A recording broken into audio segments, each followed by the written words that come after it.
Hare Krishna. Amalaki Ekadashi story.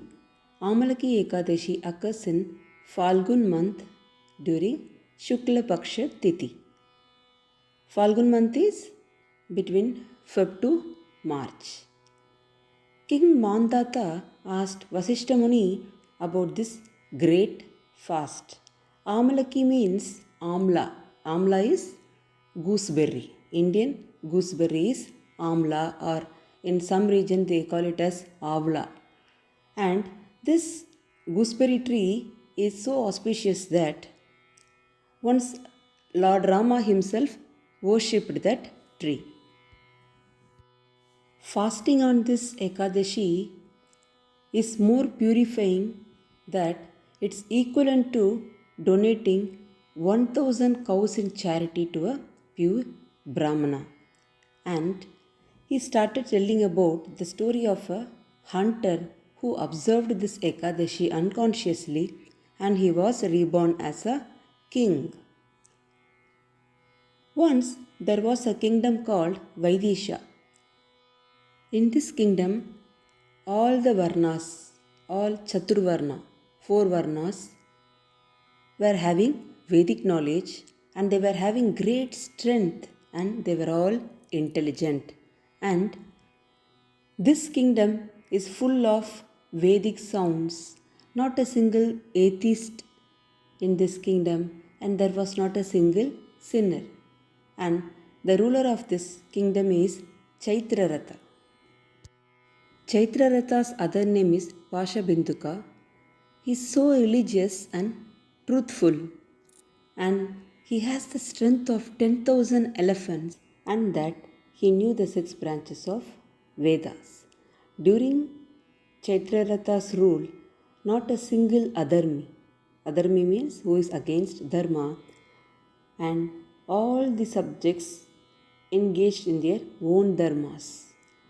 Brahmanas were doing the fire sacrifice properly, Kshatriyas were protecting the kingdom, and Vaisyas were doing the agriculture properly, and Sudras were doing the earthly activities properly. So there was not a miser, and there was never a drought or flood, and this kingdom was free of disease especially, and everyone was so healthy, and all were engaged in the devotional service to the Supreme Personality of Godhead, Lord Vishnu, as did the king, and they also rendered service to Lord Shiva. Twice a month they observed Ekadashi, and the citizens of Vaidisha lived a long, healthy life. Once in the month of Falgun, this Amalaki Ekadashi arrives. Chaitraratha realized that this particular fast would bestow the great benefit, and thus he and the citizens of Vaidisha observed this very strictly, carefully following all the rules and regulations.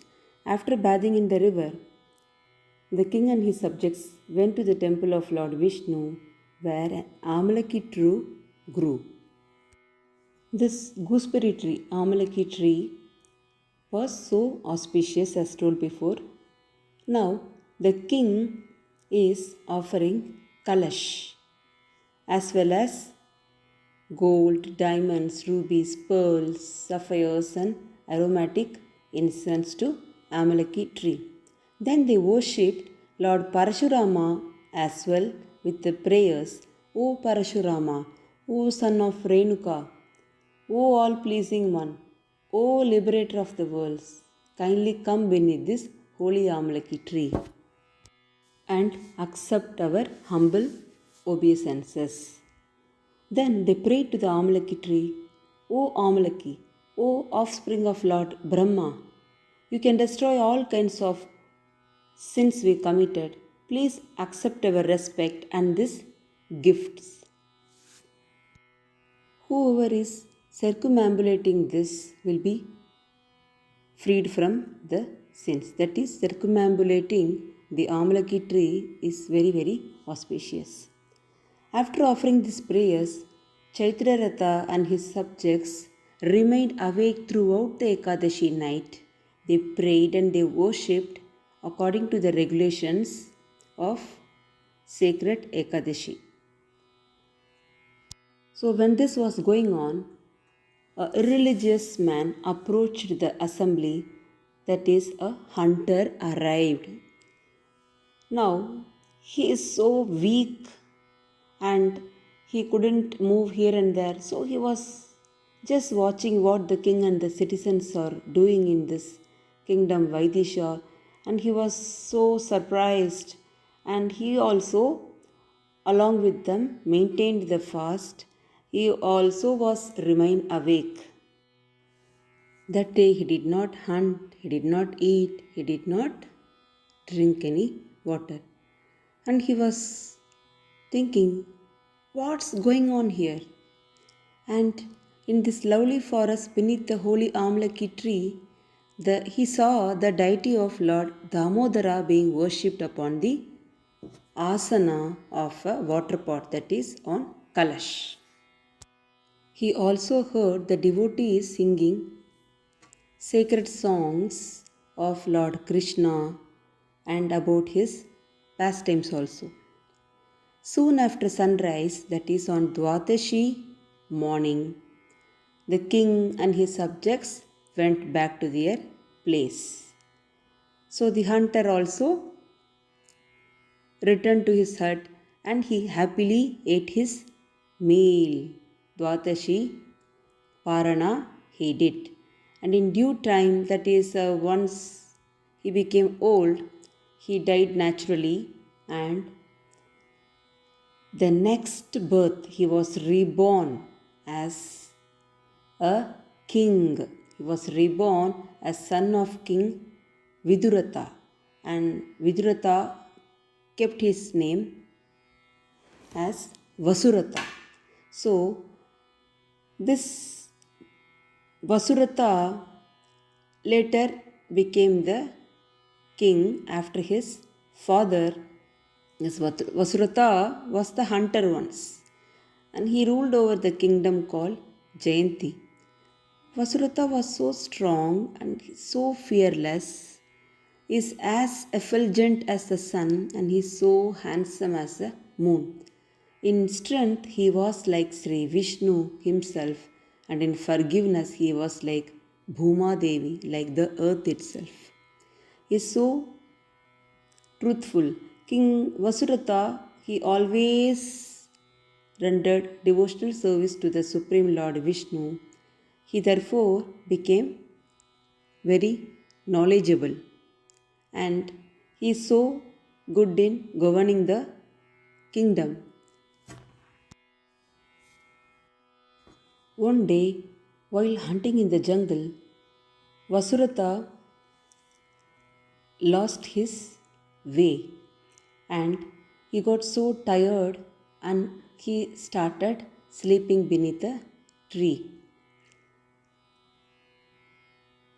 Some tribesmen, that is Adivasis, tribesmen saw this and they remembered the enemy, he is our enemy.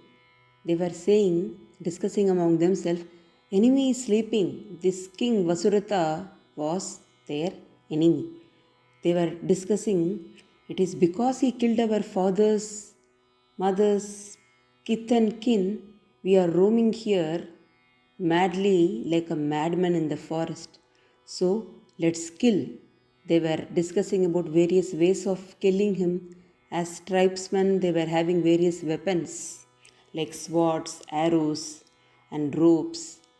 But none of these weapons could even touch the sleeping king, because from the king's body, beautiful woman appeared, and she was decorated with fine ornaments, and wonderful fragrance was coming out of her body, and she was wearing an excellent garland around her neck, and she was looking so angry. Her eyes were looking so red, and she is looking like death personified. So, with her blazing chakra disc, she is killing all these Adivasis, these tribes who had tried to slay the sleeping king. King awoke and he saw all the dead tribesmen and he was so astonished. He wondered, these are all great enemies of mine. Who has slain them so violently? So, who has saved me? Like this, he was wonderstruck. Upon hearing these words, he heard Akashwani, that is, divine voice from the sky, which is saying, you asked who helped you? It's none other than Lord Krishna himself. Who else can save anyone from distress? He who saves all who take shelter of him without any selfish motive saved you. This is what he heard. Upon hearing these words, King Vasudeva was so happy and he became even more devotional. He returned to his capital city and ruled the kingdom like a second Lord Indra without any obstacles. So, this is how Vasishta Muni is telling this story to Mandata. So, who asked this story? Mandata. So, O King Mandata, anyone who observes this Amalaki Ekadashi will undoubtedly attain the Supreme Lord Vishnu in due time. So, this ends the narration of Falgun's Shukla Ekadashi or Amalaki Ekadashi from Brahmanda Purana. Hare Krishna. If Amalaki tree is not around your area, you can worship the sacred Tulsi tree. Hare Krishna.